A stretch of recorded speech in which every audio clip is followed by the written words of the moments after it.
O que deve levar o homem saudável a procurar o médico, além, obviamente, dos exames de prevenção? Porque o exame de prevenção significa que ele está sem sintomas e vai por um check-up. Mas o que leva, em termos de sintomas, o homem a ficar mais alerta em relação a poder ter um câncer de próstata e procurar o seu médico clínico geral ou seu urologista? Veja, todos nós, homens, a partir dos 50 anos, temos um crescimento prostático. Ninguém sabe direito por que a próstata cresce aos 50 anos. Se tem um fator etário, 50, ou se existe algum desbalanço hormonal, mas a próstata cresce. 80% da população masculina vai ter um aumento prostático. Esse aumento prostático, em linhas gerais, você pode dizer que 1/3 ela vai crescer e depois estacionar.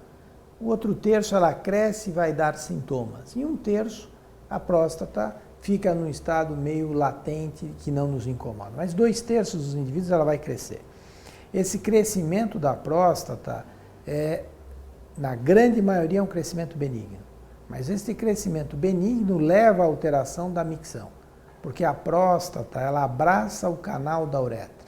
Fica logo abaixo da bexiga, como vocês podem ver nas ilustrações do livro. Então, a próstata ela abraça a uretra e o seu crescimento pode obstruir parcialmente o fluxo da urina. E sabemos, inclusive, que a próstata cresce mais dos 50 aos 60 anos. A partir dos 60 ela começa a crescer, continua crescendo, mas uma intensidade menor. Então, a maioria dos indivíduos que procuram um atendimento médico, nos dias de hoje, o fazem por desconforto miccional. O que é o desconforto miccional? É maior dificuldade para iniciar o jato, um jato não contínuo como o é normalmente, um certo esforço para urinar, uma redução entre o tempo entre uma micção e outra, ou o que é muito comum, o indivíduo acordar à noite para urinar. Esses sintomas, na grande maioria, são decorrentes de um crescimento benigno da próstata. Vamos confundi-los. Isso é um crescimento benigno da próstata. Está o médico papel de diferenciá-lo de algum outro tipo de problema associado. Então, os indivíduos podem ter uma queixa da dificuldade de urinar e acaba procurando o atendimento médico, ou do clínico, ou do urologista. Ou seja, se o paciente tiver qualquer sintoma urinário diferente, ele deve procurar o seu médico. E o médico vai saber fazer a diferenciação entre uma lesão benigna de um tumor maligno, que é o câncer de próstata. Nesse tópico ainda, Dr. William, como é que a gente faz o diagnóstico de câncer de próstata?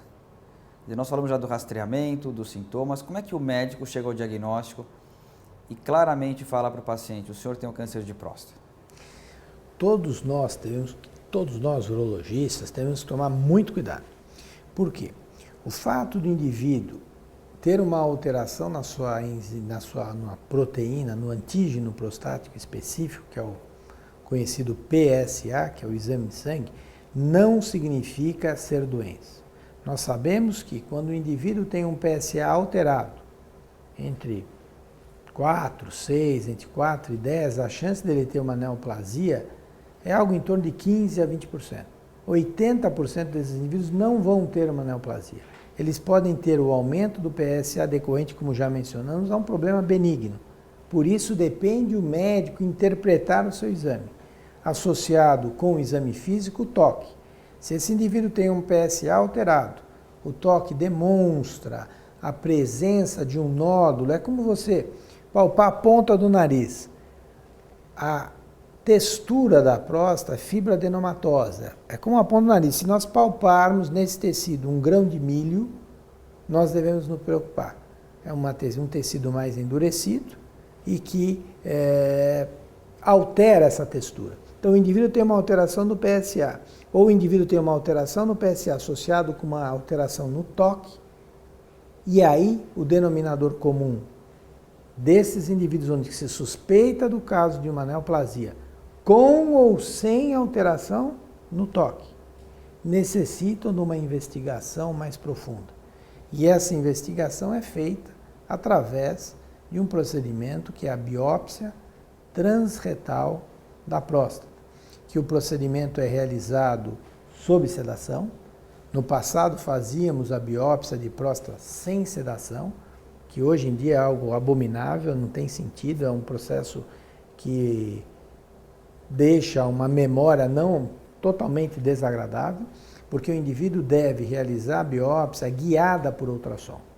Como é feita? É o indivíduo anestesiado, é introduzido o probe de ultrassom, ou seja, o ultrassom vai nos permitir identificar as zonas da próstata, vai nos permitir colher amostras específicas, mapeando a próstata como um todo, de tal forma que a biópsia seja representativa do tecido prostático. Isso é feito com o controle ultrassonográfico. Sob anestesia, são colhidos fragmentos da próstata. No passado fazíamos 6 biópsias, hoje fazemos no mínimo 12, mas em geral são feitas 18 fragmentos, ou até mais, dependendo de cada um dos casos, de tal forma a ter uma ideia da próstata como um todo. E aí nós vamos confirmar uma suspeita clínica.